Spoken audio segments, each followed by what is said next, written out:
when I got home yesterday, it had arrived. It had been left on my doorstep. It's a very expensive sample. That's okay. I was at work, so I got back and found it there. I've opened the box, but here's the box it comes in. So that's really good packaging. Pretty solid.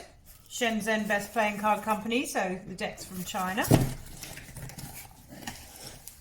Dealt with someone great there called Kanar. I recommend her. Her service has been fantastic. Okay, so inside the box is all this. So this keeps the deck together. And this is it. Ready? I've already had a look, quite a lot of look actually. Made some notes because this is a sample well worth getting the sample, because I found all kinds of mistakes in there. So some people pointed some typos out to me just from videos that I've shown. So it was well worth it. And there's a couple of adjustments that I can make. And if I'd not got the sample, if I'd just gone with a digital sample, I wouldn't have been able to do that. So thanks to the people that funded Kickstarter, was able to get the sample done and we get a better result. So here we go. Here it is. Get ready. Ta-da!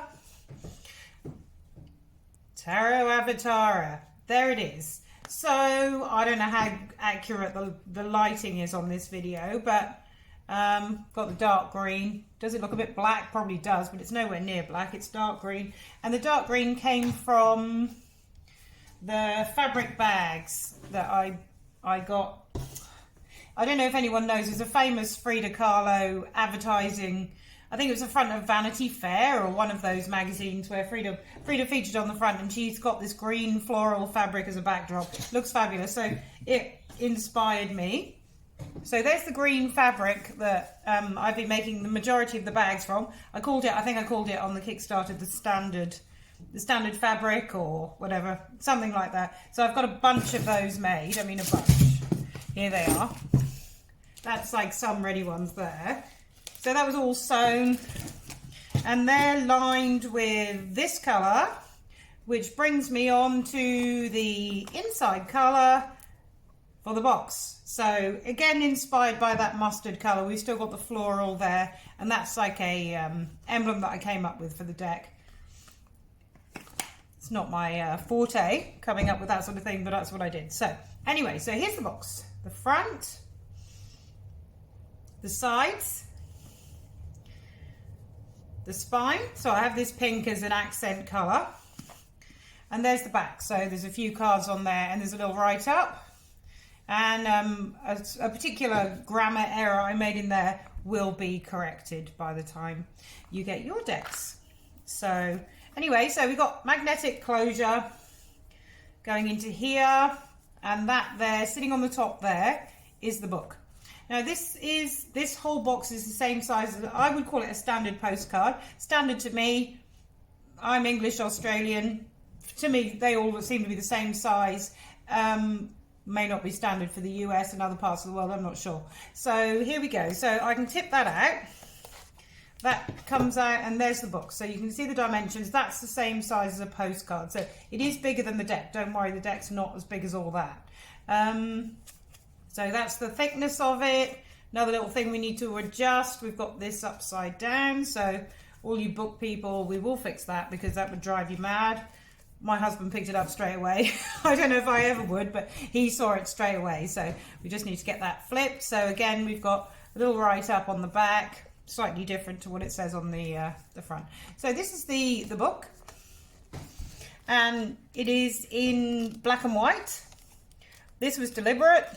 I based the book off kind of a journal feel to it. So I wanted it to feel a little bit rougher, a little bit more like it had a sort of, I can't think of the word, but I just wanted it to seem like it was a little bit more off the cuff, and I kept the quality of the paper down, so it just feels like a standard paperback. It's not too glossy. So if you did feel like you wanted to write in there and use that as a bit of a workbook, there's a little bit of space in there that you could write in there or annotate the sketches. That was my thought, that, you know, you might take, say that's the Daughter of Cups there, you might want to annotate it or something. So you could draw out some of the symbols that I've mentioned on there and maybe write some notes in there. That's how I would like to see it used, but obviously that's entirely up to you. You might hate that idea and never want to write on anything like that. So that's the book.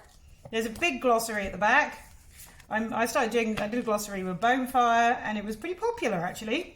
Drove me mad doing it, but it was well worth it. So it's actually a glossary of the symbols of the deck. So anyway, ended up more extensive for this deck. So Avatara's got an extensive glossary in there. There's some spreads, and there's these interesting write-ups that I've done for each card. I won't read any to you, but you will find it's done a little bit differently. I've used a little bit of poetic license or artist license, however you see it. And some of those, so some of the card meanings are written as like a diary entry written from the point of view of Avatara. Not Frida, because Avatara represents Frida, but Avatara represents us all. So they're written from the point of view of Avatara. Okay. So that's there. So what we have here is the deck. This comes with a band around it, which is no longer there. The deck sits inside.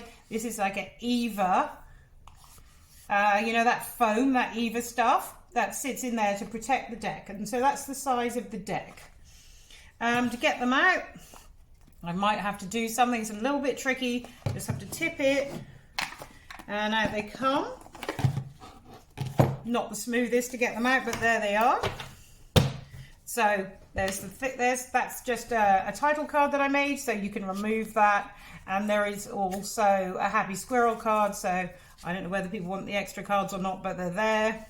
I didn't read with them, so I'd probably just pop them inside the book or something. So here we go. This is the cards. They are 120, which is the standard size in length, by 80 mil wide. So a little bit wider. So the image is the same width as you would get on a standard tarot deck, the 70 mil, but they do have 5 mil borders. So the artwork's about the same size as if it were borderless.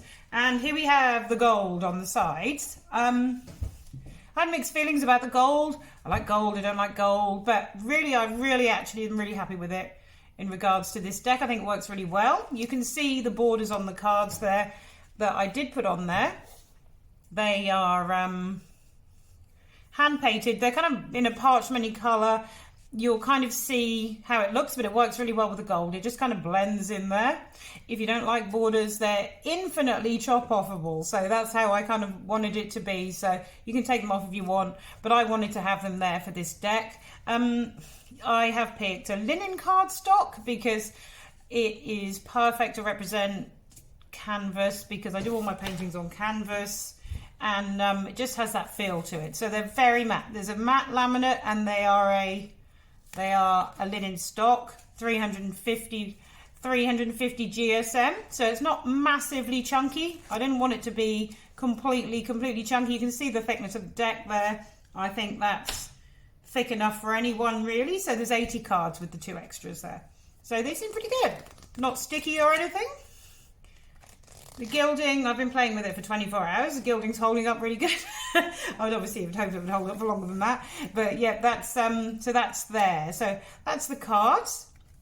I'll get rid of that one there. They're not in order at the moment because I have been playing with them and I haven't bothered to reorder them. I should have reordered them for this video really. But there's the full. I probably won't show them all now, but I'll just show you how it looks. It looks pretty good.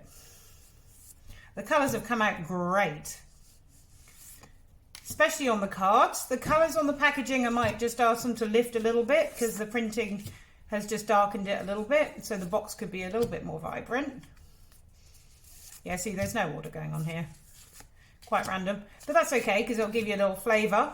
But those colours are pretty accurate, and I think those borders look really nice. I'm really happy. The cards feel good. Yep, they spread well. Feels a little bit bendy. I'm not a riffle shuffler, and to be honest with this sample, I'm not keen to riffle it. I don't want to bend it all up or anything like that. I don't really want to risk it. I want to keep it as lovely as possible. because this is going to be my one-off deck, which has got loads of typos and stuff in the book that I haven't managed to adjust, even though I did edit it. My editing skills of myself are not the best, so anyway, that's been done better now.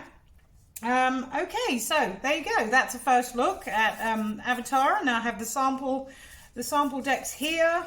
Sorry, this video is not great. Haven't done a really good job of it, but there you go. Okay, so thanks very much for looking.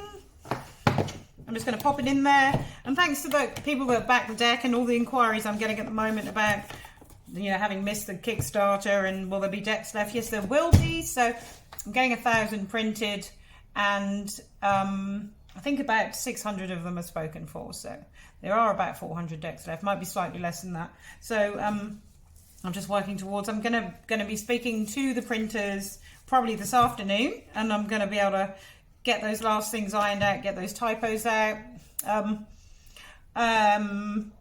Lai that I work with that been doing the graphics work for me, who's done this package, which is freaking great for me. He is adjusting the last typos and things like that, so that's really nice of him to do that, because, you know, I thought I'd given it to him all done and it turned out I hadn't quite.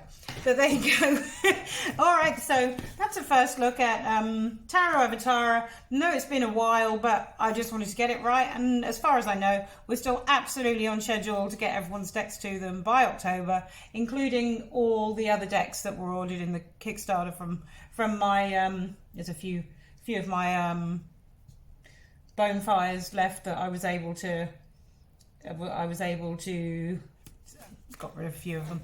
I didn't want to really, but there's a few of them gone. And yeah, and My Word of Sarah Howard, I did a second edition of that, so that's on its way. Should be all with you by October. Thanks for watching. Thank you. Bye.